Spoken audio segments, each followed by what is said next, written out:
የዛሬው ልዩ የጨዋታ እንግዳ ፕሮግራማችን በትምህርት አገልግሎት 100 ዓመት የሞላውን ቲኤምኤስ በመባል ይታወቅ የነበረውን የተፈሪ መኮንን ትምህርት ቤት ክብረ በዓል ምክንያት በማድረግ ያሰናዳነው ነው። ከጠላት ወረራ በፊት የትምህርት ጣዕም በአገራችን በሰፊው በህዝባችን ባልታወቀበት ጊዜ ልዩ ልዩ ትምህርት ቤቶች በማቋቋምና ተማሪዎችንም በአውሮፓ አገሮች እየላክን በማስተማር ምን ያህል እንደሰራን ሁላችሁም ታውቁታላችሁ። በዚያን ጊዜ ያስተማርናቸው ብዙዎቹ በጠላት እጅ ቢያልቁም የተረፉት በየደረጃው እስከ ሚኒስትርነትም ድረስ በስራ ላይ ተሰማርተው ለሀገራችን እና ለህዝባችን በመናደርገው ድካም የሚረዱን ይገኛሉ።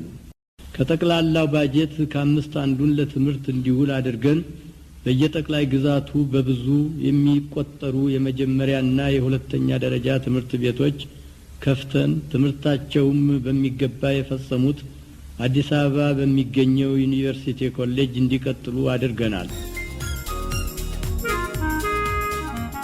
አሻም እንደምን ሰነበታችሁ የተከበራችሁ አድማጮቻችን። ቀደም ብለን ያሰማናችሁ በተፈሪ መኮንን 25ኛ ዓመት ክብረ በዓል ላይ የትምህርት ቤቱ መስራች አጼ ኃይለ ሥላሴ ካደረጉት ንግግር ላይ የተቀነጨበ ነው። ቀደም ብለን እንደገለጽነው ተፈሪ መኮንን ትምህርት ቤት በሚቀጥለው ወር 100 ዓመቱን ያከብራል።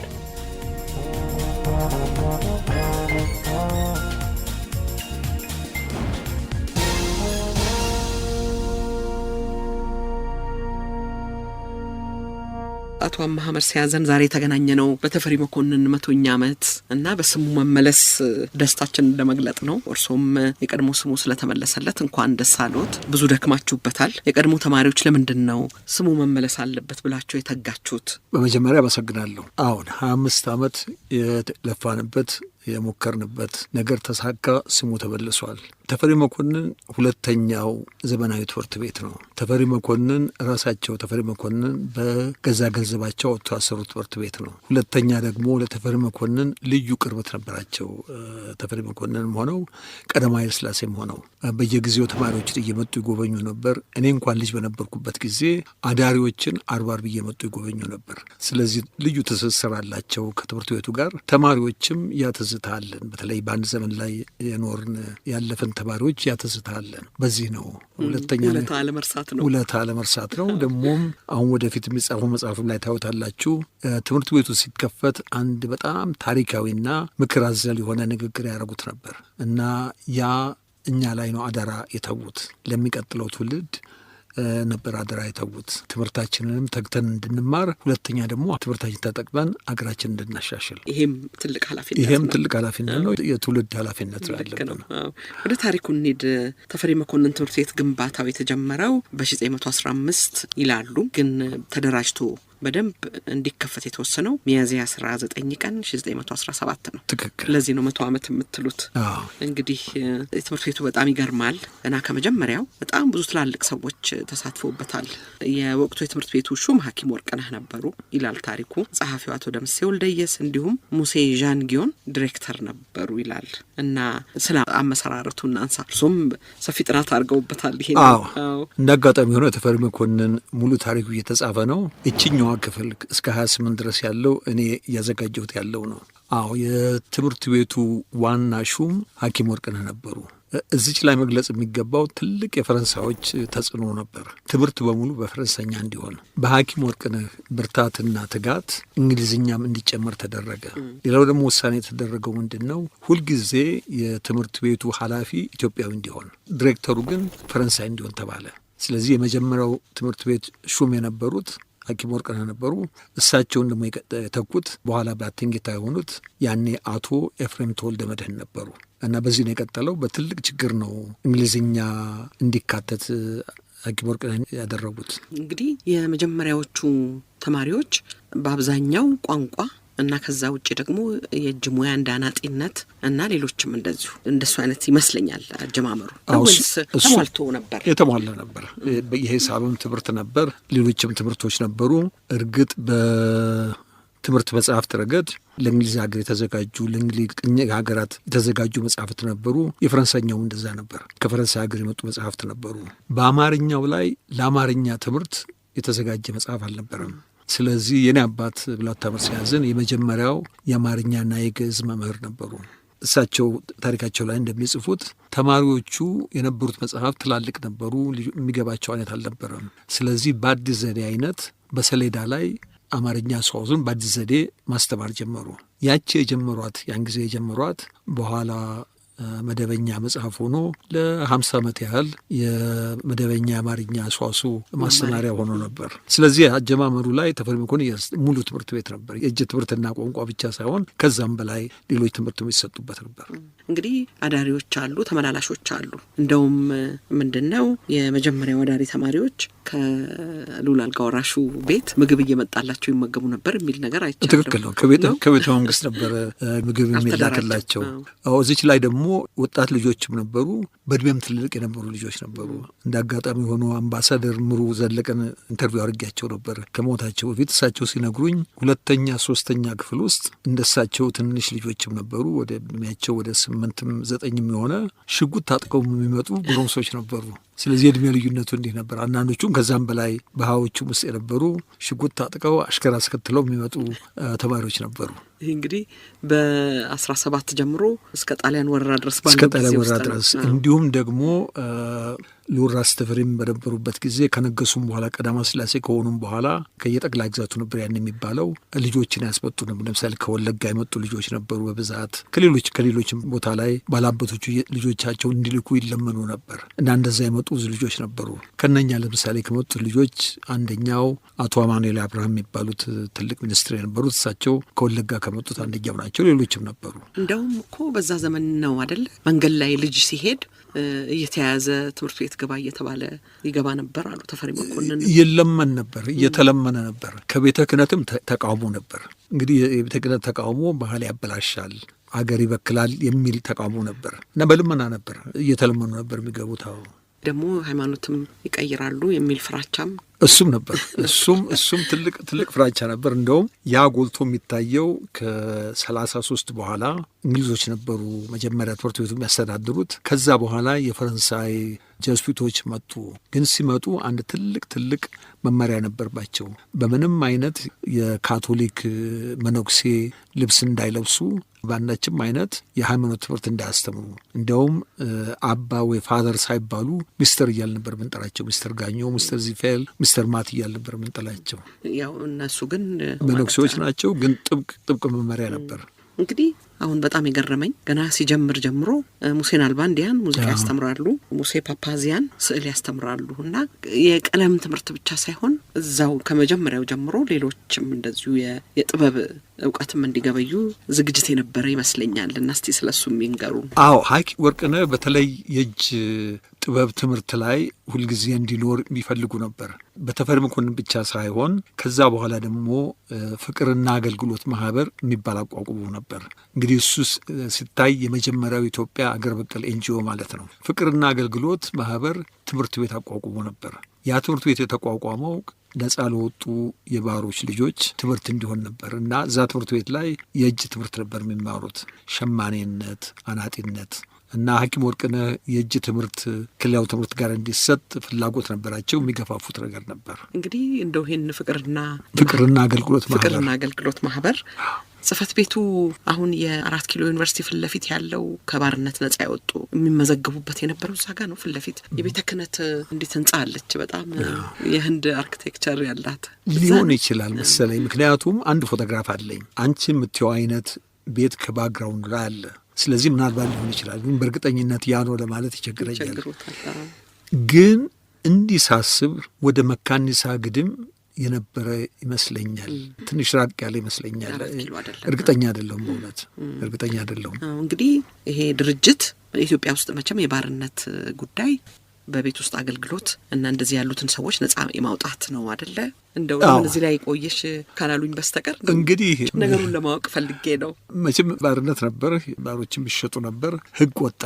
ይህንን የሚከለክል ለነገሩ በአጼ ምኒልክም ጊዜ ይህንን የሚቃወም ቃል ተነግሮ ነበር። ግን ሕግ የወጣው ልዑል ራስ ተፈሪ ዘመን በንግሥተ ነገሥታት ዘውዲቱ ዘመን ነው። የዓለም ማህበር አባል ለመሆን ከቅድመ ሁኔታዎች አንደኛው እሱን ነበር። እንግዲህ ተፈሪ መኮንን ዋናው ዓላማው ይመስለኛል በኢትዮጵያ መንግስት ውስጥ ገብተው አገር የሚያገለግሉ ተማሪዎችን ማዘጋጀት ነው ይመስለኛል። እና በዚህ የተቃኘ ስለሆነ ነው ምናልባት ስለ አገር ፍቅር፣ ስለ ስራ፣ ስለ አገልግሎት ከቀለም ትምህርቱ በተለየ የሚሰጥበት ነገር ነበረው ከግብረ ገብነት ሌላ። በጊዜው የሞራል ትምህርት፣ የግብረ ገብነት ትምህርት ነበር። ምናልባት የሀገር ወዳድነት እንደ ትምህርት ሆኖ ባይሰጥም ማናቸውም ተማሪ የሚሰማው የሚያውቀው ነገር ነበር። በቤቱም በሚያየውም የሚያውቀው ነገር ነበር። ስርዓቱም ሁሉ ከዛ ጋር የተያያዘ ነበር። አሁን ለምሳሌ እኔ እስከነበርኩበት ጊዜ ድረስ ባንዲራ ማውጣት ያቺ በየቀኑ የምናረጋት ነገር ለባንዲራ ክብር፣ ለሀገር ክብርን ለማሳየት ነው እና እንደዚህ አይነት ነገር ነበር። ግን እንደዚህ ለማነቃቃት ነበሩ ፕሮግራሞች ወይ ምናምን አልመሰለኝም።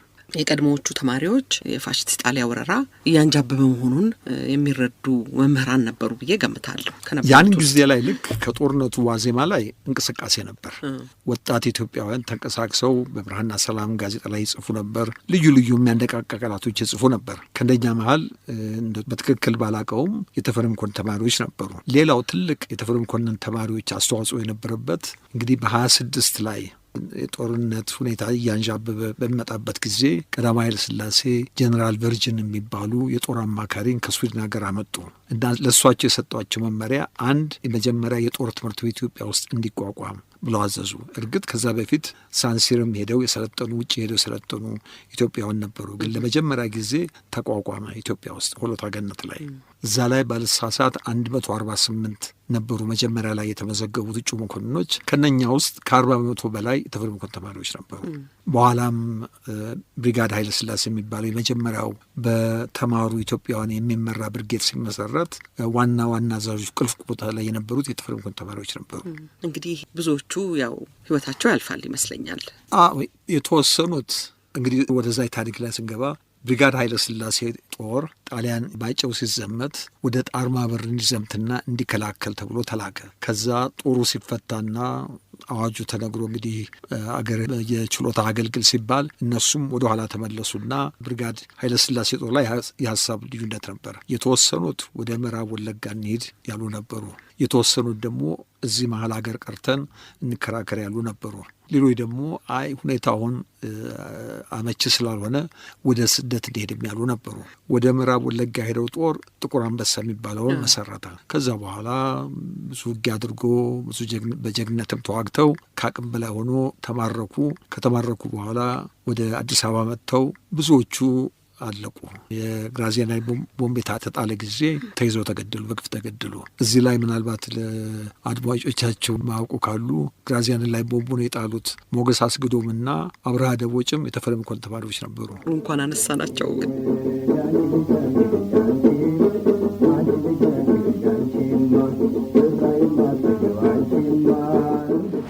እንደው የእርሶ ትኩረት ከፋሽስት ኢጣሊያ ወረራ በፊት ለነበረው የተፈሪ መኮንን ተማሪ ቤት አያያዝ ስለሆነ አንድ ሌላ የገረመኝ ነገር ከውጭ መምህራን በተጨማሪ በኢትዮጵያ ከፍተኛ የመንግስት ኃላፊነት ውስጥ የነበሩ ሰዎች መምህር ነበሩ። እዛ የእርሶ አባት ቅድም አንስተዋል። ብላታ መርስዔ ያዘነ ወልደ ቂርቆስ፣ ብላታ ኤፍሬም ተወልደ መድኅን፣ ዳዊት ዕቁባ ጊዜ፣ ዮሐንስ ረዳ፣ ገብረ ማርያም አመንቴ በኋላ የካቴድራል ዳይሬክተር የነበሩት ናቸው አይደለ?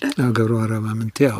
አቶ ይፍታሔ ንጉሴ፣ ቀጌታ ወፍቴር ንጉሴ፣ መምህር ራስ ወርቅ፣ እሳቸውም የግዕዝና መምህር ራስ ወርቅ አባቴን የተኩ ሁለተኛው የአማርኛና የግዕዝ መምህር ነበሩ። አቶ አፈወርቅ አዳፍሬ አሁን እሳቸው በኪነ ጥበብም ስማቸው ይነሳል አይደለ? አቶ ኪሩቤል በሻህ እንደዚሁ ዝም ብዬ ከተለያየ አቅጣጫ ስማቸውን አንስቼ ነው። አለቃ ወልደ መድኅን ግዕዝ መምህር ነበሩ። አለቃ ወልደ መድኅን ግዕዝ ነበሩ ይመስለኛል። እነዚህ ታላላቅ መምህራን ናቸውና እንደው ይሄ አገልግሎታቸው ጥሩ ነበር ለማለት ነው፣ እንድናነሳቸው ፈልጌ ነው። እንዴ ከተማሪዎችም ነበር። እንግዲህ እነኚህ ከመምህራኑ ነው። ከተማሪዎቹም ደግሞ ታላላቅ ደረጃ ላይ ከጦርነቱ በኋላ የደረሱ ነበሩ። ለምሳሌ ጀነራል ሙሉጌታ ቡሊ፣ የክብር ዘበኛ ዋና አዛዥ ነበሩ። በኋላ ሚኒስትር የነበሩ በ13 ዓመተ ምህረት መፈንቅለ መንግስት ሙከራ ላይ የተገደሉ ሌተና ጀነራል አብይ አበበም እሳቸውም የተፈሪ መኮንን ተማሪ ነበሩ። ሌተና ጀነራል ኢሳያስ የተፈሪ መኮንን ተማሪ ነበሩ። ጀነራል ኢያሱ መንገሻም የተፈሪ መኮንን ተማሪ ነበሩ። ከቀድሞዎቹ ውስጥ ቁልፍ ቦታ በወታደሩም በሲቪሉም የያዙ ብዙ የተፈሪ መኮንን ተማሪዎች ነበሩ። በሁለቱም በሲቪሉም በእንትኑ ለምሳሌ መኮንን ደስታ የአባቴ ተማሪ ነበሩ። የመጀመሪያው በሃርቫርድ የኢትዮጵያ ተማሪ የነበሩ በጣም የተከበሩ ሰው። ከጣሊያን በኋላ የመጀመሪያው የትምህርት ሚኒስቴር የነበሩ እሳቸው የተፈሪ መኮንን ተማሪ ነበሩ። ይሄ ሁሉ ዝግጅት ተደርጎ ገና ትምህርት እየተጀመረ ያለ ነው ጣሊያን ወረራ የሚመጣው አይደለ? ከዛ በኋላ ትምህርት ቤቱ ይዘጋል። እንደ ሰማሁት የጣሊያን ልጆች ተማሪ ቤት ይሆናል። ልክ ንገሩን እስቲ። ትምህርት ቤቱን የጣሊያን ልጆች ተማሪ ቤት ያደረጉት ለኢትዮጵያን ተማሪዎች ብዙ እድል አልነበረም። የተወሰኑ ትምህርት እድሎች የነበሩት ኮንሶላታ የሚባሉ ሚስዮናውያን ነበሩ፣ የካቶሊክ ሚስዮናውያን። እነሱ የከፈቱት ትምህርት ቤት ውስጥ ይማሩ ነበር። የኔ ታላቅ ወንድም እዛ ከተማሩት አንዱ ነው። ይልቅ የሚገርመው ነገር ይሄ ደጃዝማች ዘውዴ ገብረስላሴ የነገሩኝ ነው። ነጭና ጥቁር አይደባለቅም ነበር። ጥቁሮች ከነጭ ጋር አይማሩ ነበር። ግን አንድ ኤክሴፕሽን ነበር አሉ። አቶ ማንቦ ታደሰ ካቶሊክ ናቸው። እሳቸው ብቻ ነበሩ አሉ ተፈቅዶላቸው ከነጮቹ ጋር ይማሩ የነበሩ እንጂ ሌላው ኢትዮጵያዊ በፍጹም እንዲቀላቀል አይፈቀድም ነበር። በጣም ይገርማል። እንግዲህ ሃይማኖት ነው። እሳቸውንም ሊሆን የቆዳ ቀለማቸውን የሻረላቸው እርስዎ ከወረራው በኋላ የነበረውን ዘመን ደግሞ እንደው ጥናት አድርገው በዚህ በመጽሐፍ ላይ አስተዋጽኦ ባይኖሮትም እሱንም እናንሳው ብዬ ነው። ከተመልሶ እንደገና ትምህርት ቤቱ አሁንም እነዛው ጄሱቶች ናቸው መጥተው የሚያስተካክሉት? መጀመሪያ ጠላት ከወጣ በኋላ የትምህርት ቤቱን አስተዳዳሪ የወሰዱት እንግሊዞች ነበሩ። ከዛ በኋላ በተለይ በአቶ ይልማ ደሬሳ ትልቅ ጥረት እንግሊዞቹ እንዲወጡና ጀሱቶቹ እንዲተኩት ተደረገ። ከእንግሊዞቹ በኋላ ነው የተተኩት። ጀሱቶቹ ዘመን ረጅም ነበር። እኔ እንግዲህ ተፈሪ መኮንን የገባሁት በ1952 ዓመተ ምህረት ነበር። ስለዚህ ያን ጊዜ ሁሉ ጀሱቶች ነበሩ። እኔ የጨረስኩት በ61 ነው። በ61ም ጀሱቶች ነበሩ። ከዛ እንግዲህ ምናልባት ጀሱቶቹ ኢትዮጵያዊ ዳይሬክተር ተቀጥሮ የጀሱት ቦታ ወሰደው ምናልባት 64 ግድም ሊሆን ይችላል። እርግጠኛ አይደለሁም። ማን ናቸው የመጀመሪያው? ያውቃሉ? በእውነት አላውቅም። ያን ጊዜ አገርም ውስጥ የለሁኝ፣ ወጥቻለሁም። ያንን ዘመን ደግሞ አላጠናሁትም በጣም ግን እንደተተካ ቃለሁ። በኢትዮጵያዊ ዲሬክተር ተተክቷል። ያ ሰው ግን ማን ሆነ አውቀውም። ከዶክተር ብስራት ጋር ስንነጋገር ይሁነኝ ብለው ቅኝ ግዛት ከሌላቸው አገሮች ውስጥ ካናዳ ተመርጣ ነው ከዛ ነው እንዲመጡ የተደረገው የሚለው እንግዲህ የዚህ ከወረራው በኋላ የዚህ የቅኝ ግዛት ጥርጣሬ፣ ስጋት ያው ይኖራል አይደለ?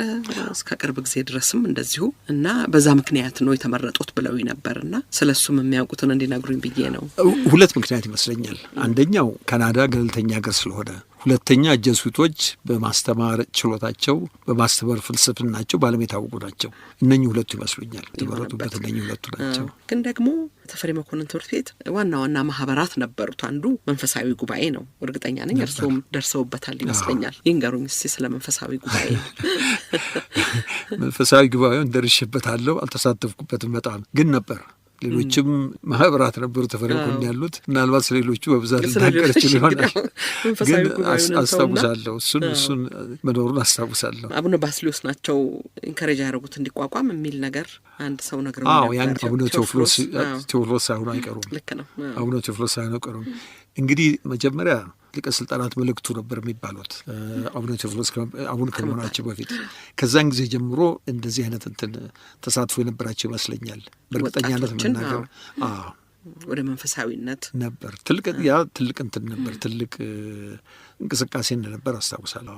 ግጭትም እንደነበር እንደዚሁ አንዳንድ ሰዎች ነግረውኛል። አንዳንድ ጊዜ አሁን ለምሳሌ ተማሪዎች ያመጹበት ጊዜ ነበር። ካቶሊኮች ሃይማኖታችንን ሊቀይሩ ነው ብለው አድማ የሚያደርጉበት ጊዜ ነበር። የሚመሩት እዚህ ማህበር ውስጥ ያሉ ወጣቶች ነበሩ ብለን እንዲሁ እንለፈውና እንግዲህ አንዳንዶች ምናልባት በህይወት ያሉ ይኖሩ ይሆናል። እርግጥ ጊዜው አሁን በጣም ቆይቷል፣ ግን በህይወት ያሉ አንዳንድ ይኖሩ ይሆናል ይህን የሚያውቁ። ይህን ከሚያውቁት አንደኛው ዶክተር ኃይለ ገብርኤል ዳኜ አንዱ ነበር። እንደውም አሁን በቅርቡ የሚታተመው የህይወት ታሪኩ ላይ ስለዚህ ጉዳይ ጽፎታል። ረብሻው እንዴት እንደነበረ፣ አድማው እንዴት እንደተነሳ ጽፎታል። አሁን እነ ደጃዝማች ወልደ ሰማያት እነሱ ያውቁታል፣ ሀብቴ እነሱ በደንብ ያውቁታል፣ በስርዓት ያውቁታል ይመስለኛል። እርስዎ በሌላው የኮንፈረንስ ንግግር ማህበርም ነበረ እና ሌሎች ማህበሮችም ነበሩ። ፐብሊክ ስፒኪንግ ነበር። ስካውት በጣም የዳበረበት ትምህርት ቤት ነበር። የስካውት እንቅስቃሴ እጅግ በጣም የዳበረበት ነበር። ከጀስዊት ፍልስፍና አንደኛው ትምህርትና ስፖርት ነበር። ተፈሪ መኮንን በስፖርትም የታወቀ ነበር። የስፖርት እንቅስቃሴው የታወቀ ነበር። የታወቁ ቲሞች ነበሩት። በየትምህርት ቤቱ ውድድር ላይ ይሳተፉ ነበር የተፈሪ መኮንን ልጆች። እንደው ለምሳሌ ለመጥቀስ ያህል ኳስ ተጫዋች ሸዋንግዛው አጎናፍር ለኢትዮጵያ ቡድን ይጫወት የነበረው አንደኛው ነው። እርስዎ ስፖርት ውስጥ አልነበሩ? እኔ ስፖርት ውስጥ አልነበርኩኝ። የቲያትር ክለብ ነበር። ፊታውራሪ መኮንን ዶሪ በስካውትም በቲያትሩም በሁለቱም ላይ በጣም ገናና ስም የነበራቸው ሰው ነበሩ። በስካውቱም የእርስዎ የዚህ የኮንፈረንስ ወይም ደግሞ የፐብሊክ ዲቤት ነው? አዎ የክርክር ፐብሊክ ዲቤቲንግ እሷ ላይ ነበር የኔ ተሳትፎ የነበረው። እንደውም ዶክተር ብስራት አንድ ጊዜ ዋንጫ መሸለሙን ሁሉ አስታውሳለሁ። በዚህ በዲቤቲንግ ክለብ ላይ በይበልጥ እሱ ይሳተፍ ነበር። እኔን 2 ዓመት ይበልጠኛል። ስለዚህ አንድ ለአንድ አልተሳተፍንም፣ አልተወዳደርንም፣ ግን ነበረ እንደውም ይሳተፍ ነበር። አብረን የተነጋገርናቸው የቀድሞ የተፈሪ መኮንን ተማሪዎች ናይጄሪያ ውስጥ በነበረው የእርስ በርስ ግጭት ኦጁኩንና ገዋንም በመደገፍ ክርክር ተካሂዶ ብለው ነግረውኝ ነበረ። ስለዚህ በእርሶ ጊዜ አርስቶቹ ምን ነበሩ? የመከራከሪያ አርስቶቹ በእውነት ጊዜው ረዘመና ማስታወስ አቃተኝ። የቢያፍራው የለሁኝም፣ እዚህ ሀገር ውስጥ የለሁ ነበር፣ ወደ ውጭ ሀገር ሄጄ ነበር። ወደ በኋላ ላይ ነው። ያኛውን ግን ማስታወስ አቃተኝ በእውነት። እርሶ በነበሩበት ጊዜ ተፈሪ መኮንን አዳሪ ትምህርት ቤት ነበሩ ይመስለኛል። እርሶ ነው አዳሪ ትምህርት ቤት 6ኛ ክፍል ስንገባ ይመስለኛል አዳሪ ትምህርት ቤት የቆመው። እስከ 6ኛ ነበር። የማስታውሰው ምንድን ነው አዳሪ ተማሪዎች ነበሩ።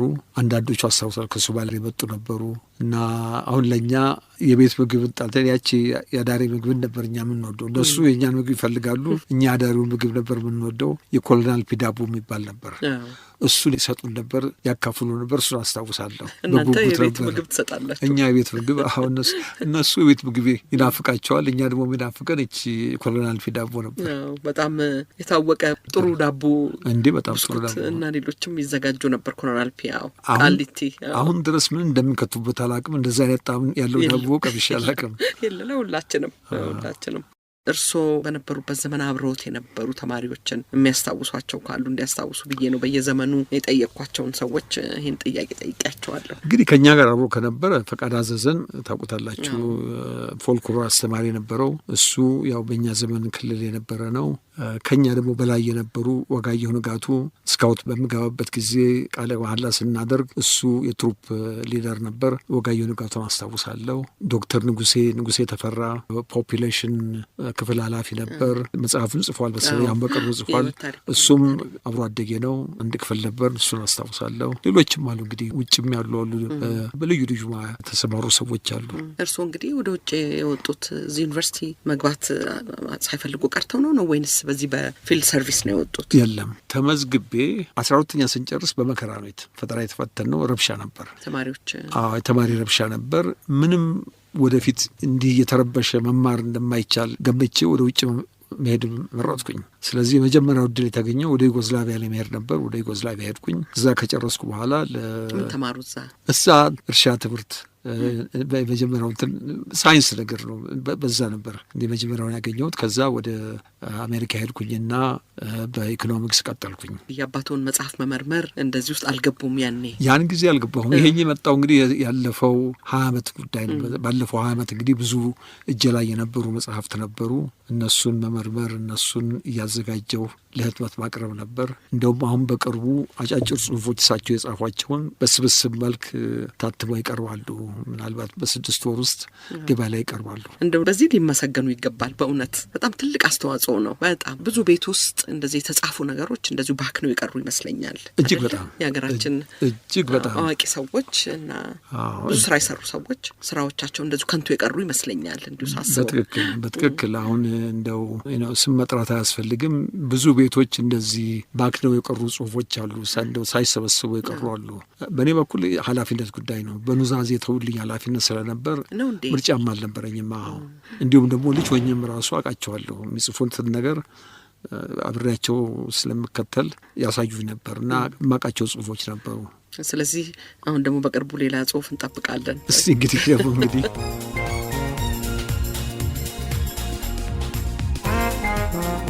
የዛሬው ልዩ የጨዋታ እንግዳ ፕሮግራማችን በትምህርት አገልግሎት 100 ዓመት የሞላውን ቲኤምኤስ በመባል ይታወቅ የነበረውን የተፈሪ መኮንን ትምህርት ቤት ክብረ በዓል ምክንያት በማድረግ ያሰናዳ ነው።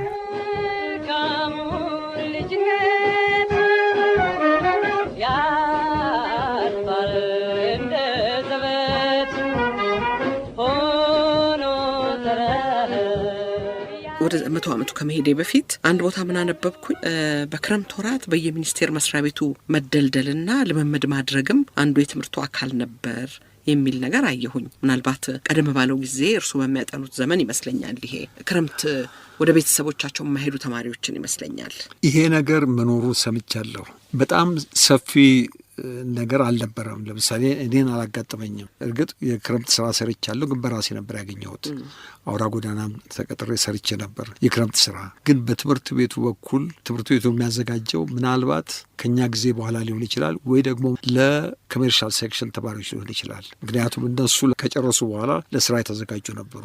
የአካዴሚክ ሴክሽን የተዘጋጀው ብዙ ለዩኒቨርሲቲ ተፈሪ መኮንን 2 ክፍል ወይ 3 ክፍል ነበር 12ኛ የሚፈተነው፣ ብዙ ያልፋል እና ወደ ዩኒቨርሲቲ ነበር የሚገባው። ስለዚህ እንደዛ ይመስለኛል። ለአካዴሚክ ሴክሽኑ ሳይሆን ለኮሜርሻል ሴክሽን ለነበሩት ይመስለኛል። ግምት ነው፣ በትክክል ሌለው ለማለት አልችልም። ዋናው እንደው የተፈሪ መኮንን ታሪክ ለመጻፍ ምን አስፈለገ?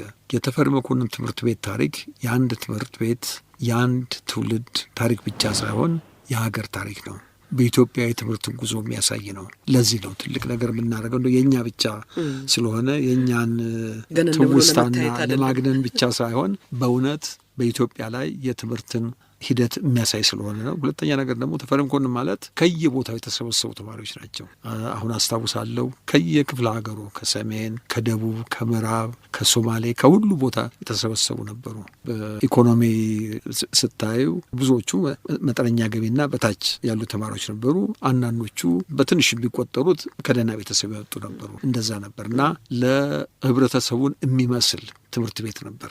አንዳንዴ አሁን ደግሞ ወደ ኋላ ሲተች የኤሊት ትምህርት ቤቶች በቁጥራቸው አነስተኛ የሆነ ወጣቶችን ብቻ ይዞ ማስተማር ብዙ የሚደገፍ ነገር አይደለም፣ ትምህርት በሰፊው ማዳረስ የሚለው አስተሳሰብ ይነሳል። ግን ደግሞ ምናልባት በዛን ጊዜ ለዛውም ቢሆን እኮ ተማሪ እየተለመነ የሚገባበት ነበር አይደለ? ትክክል። ግን እኮ ሁለቱንም ማድረግ ይቻላል። ህንዶች እኮ ሁለቱንም አድርገውታል። ለሰፊውም ህዝብ አዳርሰዋል። በዓለምም ደግሞ የሚደነቁ ትምህርት ቤቶች ለምሳሌ ኢንዲያን ኢንስቲትዩት ኦፍ ቴክኖሎጂ እዛ ከመግባት ይልቅ ኤምአይቲ መግባት ይቀላል። ሁለቱንም ያደረጉ አሉ። እኛም እንደዛ ማድረግ መሄድ ይቻላል። ጥሩ ትምህርትንም እንዲሁም ደግሞ ለህዝብ ማዳረስንም ሁለቱንም ማድረግ ይቻላል። ለሁሉም ደግሞ ኳሊቲ ኤጁኬሽን ደግሞ ሌላውም ደግሞ ሁልጊዜ ደግሞ ኳሊቲውን ማሻሻል። የ100 ዓመቱ ክብረ በዓል ያው ታሪኩን በሚመለከት ዝግጅት እንደተደረገ ነግረውኛል። እንደውም 2 መጽሐፍ ነው ይታተማል የተባለው አይደለ? 2 መጽሐፍ ነው። አንደኛው በእንግሊዝኛ ሆኖ ተፈሪ መኮንን በህይወቴ ላይ ምን ለውጥ አመጣ በሚል አይነት የታተመ ነው። 50 ተፈሪ መኮንን ተማሪዎችን መርጠው እነሱን ጥያቄ አድርገው ከዛ የኛ አስተማሪ የነበረ ሚስተር ዳግለስ ኢዲ የሚባል እሱ የጻፈው መጽሐፍ ነው። ሁለተኛው መጽሐፍ ይህ አሁን የምናዘጋጀው ነው። 100 ዓመቱን ታሪክ ሙሉ በሆነ መልክ የሚገልጽ መጽሐፍ ነው። እየተዘጋጀ ነው ያለው። እንግዲህ ምናልባት ወደ መስከረም ላይ ይደርሳል ብዬ ተስፋ አድርጋለሁ። ይሄ እንግዲህ ከጠላት ወረራ በፊት ከወረራው በኋላ አብዮቱ እንደው በትክክል ከጠላት ወረራ በፊት ከጠላት ወረራ በኋላ ተፈሪ መኮንን በሚል ስያሜ በነበረበት እስከ 67 እርግጠኛ አይደለሁኝም። ከዛ ደግሞ እንጦጦ አጠቃላይ ይባል የነበረበት ዘመን፣ አራተኛው ደግሞ እንጦጦ ፖሊቴክኒክ ኮሌጅ የሆነበት ዘመን ሶነኛ አራቱ ናቸው እና የትምህርት ቤቱን ሂደት በአራቱ ላይ ሙሉ በሆነ መልክ በአንዱ ጊዜ ላይ ብቻ ያተኮረ ሳይሆን ሁሉንም ምክንያቱም የ100 ዓመት ታሪክ ሙሉ ታሪኩ መጽሐፍ አለበት እና አንዱ ላይ ብቻ ያጋደለ አንዱ ላይ የመዘነ መሆን የለበትም። ይሄ ነው ዝግጅቱ። ሌላው በ100 ዓመቱ ክብረ በዓሉ በሚያዝያ 19 ነው 19 ልዩ ዝግጅት ይኖራል ብለዋል ሁሉም። እርስዎ እዛ ላይ አስተዋጽኦ አለዎት? አልኖርም። እንደ አጋጣሚ ሆኖ አልኖርም። ያለኝ አስተዋጽኦ ዝግጅቱ ላይ ነው፣ ስራው ላይ ነው። በዓሉ ላይ አልኖርም። ለበዓሉ እርግጥ የሚታተም ማጋዚንም አለ። ማጋዚኑ ላይ የተወሰነ የማበረክተው አርቲክሎች አሉ። ከዛ በላይ ግን ሌላ ተሳትፎ የለኝም። ይሄ ራሱ በቂ ነው። እንደው ጥሩ ዶክመንት መዘጋጀቱም አንድ ትልቅ ነገር ነው። ብዙ ጊዜ ጉድለት የሚመጣው የአንድን ተቋም ጥሩ አድርጎ የሚያሳይ በጽሁፍ የተዘጋጀ የተሰነደ ነገር ማግኘት ብዙ ጊዜ አስቸጋሪ ይሆናል። ይሄ መስራታችሁ በጣም ትልቅ ነገር ነው ብዬ አምናለሁ። በ100 ዓመቱ የታቀዱ ሁኔታዎች አንዳንድ ህንጻም ለመስራት እቅድ እንዳለ ሰምቻለሁ። ያ እንዲሳካላችሁ እመኛለሁ። እንኳን ለ100 ማደረሳችሁ፣ እንኳን ስሙን ለማስመለስም በቃችሁ። አቶ አምሃ በጣም አመሰግናለሁ። በጣም አመሰግናለሁ። እዚህ ድረስ ስለመጡም በጣም አመሰግናለሁ። እኔም አመሰግናለሁ።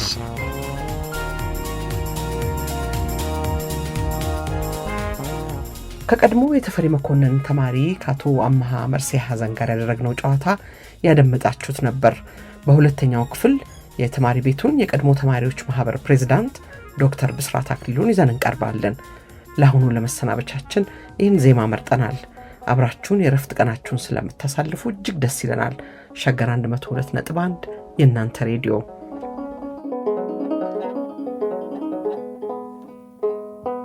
ትዝታዬ ለኔ ትዝታዬ ላንቺ የሚሏት ዘበኔ የሚሏት